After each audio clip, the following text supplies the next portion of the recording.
Ration, ঝুঁকি ভাতা, যাতায়াত ভাতা না, নিজেদের নিরাপত্তা আমরা কোনোটাই পাচ্ছি না। আমাদের কোনো থাকা খাওয়ার ব্যবস্থা নেই, অথচ আমাদেরকে সেখানে রাখা হয় যে আমরা বাহিনী না কর্মচারী।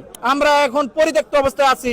এখানে ঢাকা, চট্টগ্রাম, সিলেট, রাজশাহী, রংপুর, দিনাজপুর, লালমনিরহাট, মানে আমরা ঢাকা বাংলাদেশ রেলওয়েতে যত সদস্যবৃন্দরা আছি, আজ আমাদের সবার একই দাবি, প্রাণের দাবি, যেটা বাংলাদেশ রেলওয়ে নিরাপত্তা বাহিনী থেকে 12 দফা দাবি দেওয়া হয়েছে। এখন পর্যন্ত 12 দফা দাবির ভিতরে আছে আমরা বাংলাদেশ রেলওয়ে নিরাপত্তা বাহিনীতে চাকরি করতেছি, অথচ এখনো আমরা জানতেছি না যে আমরা বাহিনী না কোনো কর্মচারী।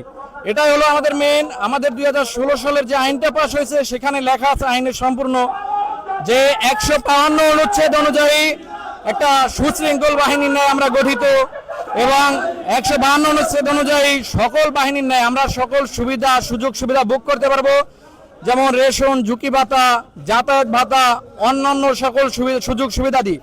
কিন্তু আজও পর্যন্ত 2016 সাল থেকে আজ 24 সাল শেষ প্রান্তে দাঁড়িয়েছে, কিন্তু আজ পর্যন্ত আমরা এখনো রেশন, ঝুঁকি ভাতা, যাতায়াত ভাতা না, নিজেদের নিরাপত্তা আমরা কোনোটাই পাচ্ছি না, যার জন্য জীবনের ঝুঁকি নিয়ে আমরা বিভিন্ন জায়গায় কাজ করতেছি।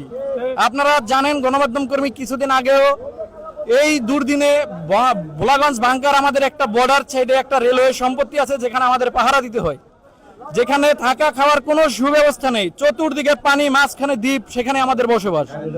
সেখানে নাই বিদ্যুৎ, নাই গ্যাস, নাই পানি, নাই মেডিকেল ব্যবস্থা, আমাদের কোনো থাকা খাওয়ার ব্যবস্থা নেই, অথচ আমাদেরকে সেখানে রাখা হয় সাজা স্বরূপ।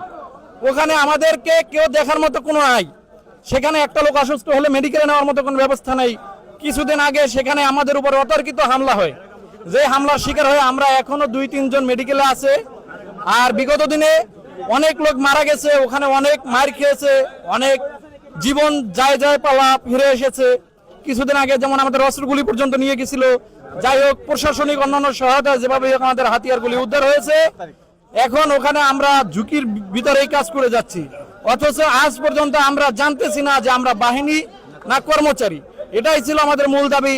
আমাদের নিয়োগ হয় আপনার 2016 সালের আইন অনুযায়ী আমরা একটা বাহিনী, অথচ আমাদের নিয়োগ হচ্ছে সর্বনিম্ন এসএসসি পাস, অন্যান্য বাহিনীর নেই। কিন্তু আমরা এখনো বেতন স্কেল পাচ্ছি সেই 8ম শ্রেণী পাশের 8,250 টাকা। ট্রেনিং থেকে শুরু হয়, সার্কেলে আসার পরে হয় 8,500 টাকা। অথচ আমাদের ভাইয়েরা, আমাদের পার্শ্ববর্তী যেই বাহিনী সাথী, তারা আপনার সবাই বেতন পাচ্ছে 9,000 টাকা বেসিক, আর আমাদের এসএসসি পাশে ঢুকে আমরা বেতন পাচ্ছি 8,250 টাকা। তো এখন আমাদের বেতন বৈষম্য দূরীকরণ, আমাদের রেশন, ঝুঁকি ভাতা, যাতায়াত ভাতা, অন্যান্য বাহিনীর ন্যায় সকল সুযোগ সুবিধা, এটা আমাদের প্রাণের দাবি। আর আমরা বাহিনী হয়েও আমরা এখন পরিত্যক্ত অবস্থায় আছি, যেখানে আমাদের কোনো বাহিনীর হায়ার অফ চেইন কমান্ড নেই। আমরা পরিচালিত হই লোকাল সার্ভে, লোকাল বাচের মতো, যখন যেই ডাক দেয় সেখানে আমাদের যেতে হয়। যখন আমাদের অন্যান্য সকল বাহিনী পরিচালিত হয় বাংলাদেশ স্বরাষ্ট্র মন্ত্রণালয়ের অধীনে, যেমন বাংলাদেশের 3টা বাহিনী, সেনা, নৌ, বিমান, তারা হয় প্রতিরক্ষা মন্ত্রণালয়ের আন্ডারে, অন্য সকল বাহিনী স্বরাষ্ট্রের আন্ডারে। অথচ আমরা দীর্ঘ 9 মাস ট্রেনিং এর পরেও কেন আমরা রেলওয়ের সিভিল ডিপার্টমেন্টের আন্ডারে পরিচালিত হব?